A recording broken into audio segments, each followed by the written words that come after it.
I've talked about this already. It was an unorthodox strategy. I've talked about it at length, so I won't give the whole story because it's too long. But I identified a gap. I identified a market. I approached the scenario and the situation extremely professionally. And I worked exceptionally hard. And I made my first $1 million. So my first millions came from owning a webcam studio. So I saw a little advertisement in the corner of a webpage saying, talk to live girls now. I've never been a porn guy, I'm not interested in that shit, but I was like, that's interesting. I know some girls who need some money. Boom, boom, boom. I put together this apparatus, extremely professional, no fucking sexual misconduct, no Dan Bilzerian, no threesomes, nothing. And I used all my business knowledge and all my life knowledge, and I applied it. I worked 22-hour days, I would say. I got to the point where I was so tired, but I'd say, you know what, give me 20 minutes. And if I could hear the alarm go off, I'd get up. Sometimes I just slept clean through it, and I slept an hour or two. For months and months and months, and I built an empire. I built an insanely large empire at one point. I'm completely out of that business now, but how did I do it? As in, did you sell it? I didn't sell it, I just closed it all down, I moved on. I started making a bunch of money and I found other opportunities. But how did I get that opportunity? Perspicacity, first thing I said, pay attention. I paid attention. I looked at the girl. I'll give you the coffee shop example. This is what I did. I clicked on that advert, I saw the girl sitting there, miserable, waiting for a customer. Thought nobody's gonna buy from an unhappy bitch.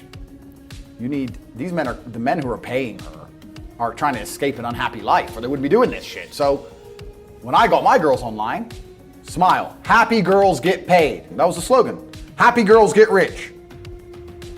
Joking, ha ha ha. Who's you gonna pay? You're gonna pay the girls like, yeah, having a blast. So I paid attention to the competition. I saw an opportunity just at the coffee shop.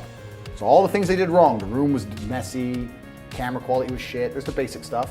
The way the girl acted and interacted, all that stuff. And I applied it all by paying attention countless hours watching everybody else, finding the way to do it better, just like with the coffee shop, and I did it better.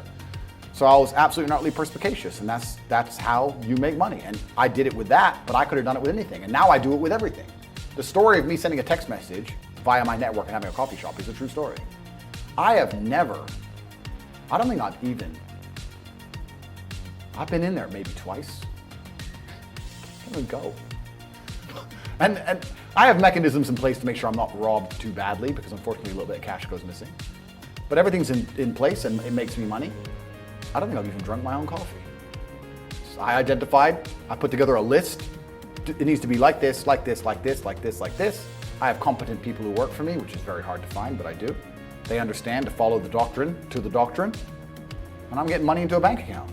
That's it. And you can do that with literally anything if you have a strong network and you pay attention. You can do anything. Even podcasts. We're doing a podcast right now. You guys are already big and successful at this.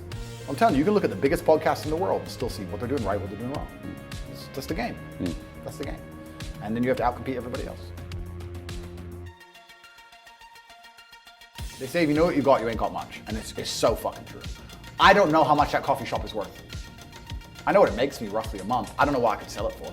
I can guess now, like if I would put a 6 times multiplier on it, I could guess. But then what am I gonna do that for every property? How much are all my properties worth? Fuck knows. Different than when I bought them. So the price has gone up, down. I don't even check. Don't know. So how much is all the property worth? I can guess.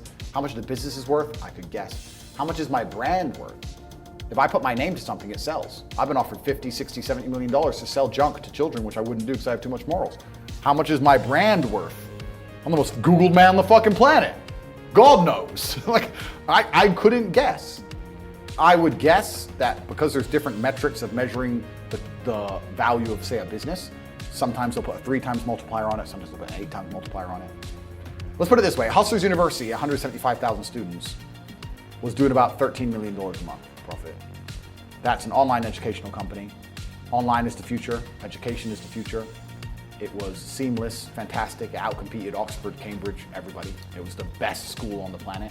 Not just because we had 175,000 students, because we retained 175,000 students. That's the key. 175,000 people were making more money than they invested each month. There's no other platform on the planet that can do that. We had no competition. There was no other online digital learning platform that was even 1% as close. We were the largest online digital teaching platform on the planet. And everybody wants to make money. So everybody wants to join. Male, female, rich country, poor country. That's $13 million a month that was doing. So what's that? 120, $130 million a year? 8 times multiplier? What's that worth? 800 million by itself? Like, depending how you want to estimate it, I can sit here and say I'm worth $200 million or $1 billion. I could be a billionaire with net worth, things I own, things I'm in control of. Depends on how you want to analyze it. So the reason I sighed is because I don't have a clue how much money I'm worth. I don't know. I know that if I want shit, I get it. I know that the world is effectively free now.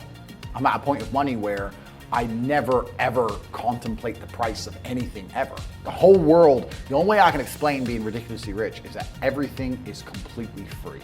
So if you want something even 1%, even if you want something a little bit, the cost is 0% consideration. So I have 30 cars. I tried to stop at 10, but the car owners know I'm gonna buy them, right? So they decide to launch a new Lambo and they text me and go, hey, new Lambo. I don't even ask to see a picture. I'm just like, okay.